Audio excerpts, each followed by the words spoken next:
வாழ்வின் இறுதி கட்டத்திற்கு இந்த உடல் தன்னைத்தானே எப்படி தயார் செய்து கொள்கிறது? உடல் வைட்டமின்களையோ சத்துக்களையோ உள்ளிழுக்க முடியாமல் போவதுதான் உடல் இறக்கப் போகிறது என்பதன் முதல் அறிகுறி. உடலால் இனி இது போன்ற பொருள்களை ஜீரணம் செய்ய இயலாது.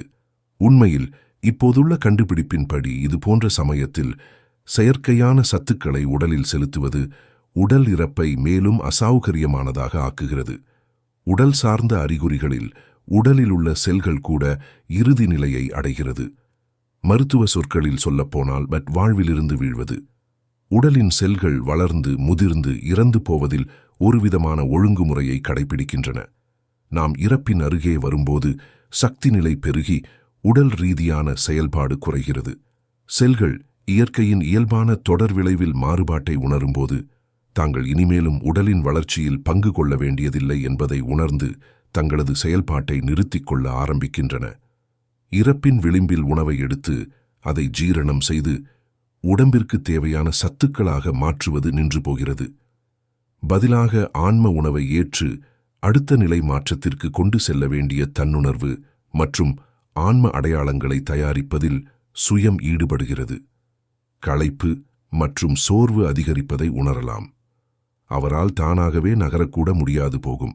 தனது படுக்கையில் தன்னை சரி செய்து கொள்வது கூட இயலாமல் போகும். கண்கள் திறந்து ஏதாவது ஒரு இடத்தில் நிலை கொண்டிருக்கும்.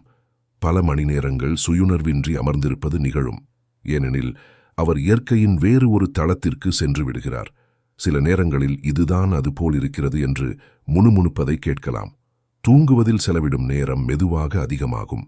இறப்பு செயல்பாட்டின் போது தூங்கி விழிக்கும் செயல்பாடு சிறு குழந்தையினுடையது போல மாறிவிடும். உடலால் ஆக்சிஜன் குறைவாகவே உள்ளிழுக்க முடிவதாலும் உடல் செல்கள் செயல்பாடு குறைவதிலும் இதுபோன்ற மாறுபாடுகள் சகஜம். உடலின் செயல்பாடுகள் குறைய குறைய சிறுநீர் வெளியேறும் அளவு குறையும். நாம் செய்வதன்றி தானாகவே உடலில் நிகழும். உடலின் வேலைகளிலும் குறைபாடுகள் தோன்ற ஆரம்பிக்கும். உடலின் கழிவுகள் அதிகம் தேங்கும். இந்த அனைத்து பாதிப்புகளும் மூளையின் மையத்துடன் தொடர்புள்ளவையே. தூக்கத்தின் முறை மாறுவது உட்பட கேள்விகளுக்கு பதில் சொல்லாததும் சுயுணர்வின்றி இருப்பதும் அடிக்கடி நிகழும் செயல்களாக மாறும். அவரால் தானாகவே எழுந்து அமர்வது கூட முடியாமல் போகும்.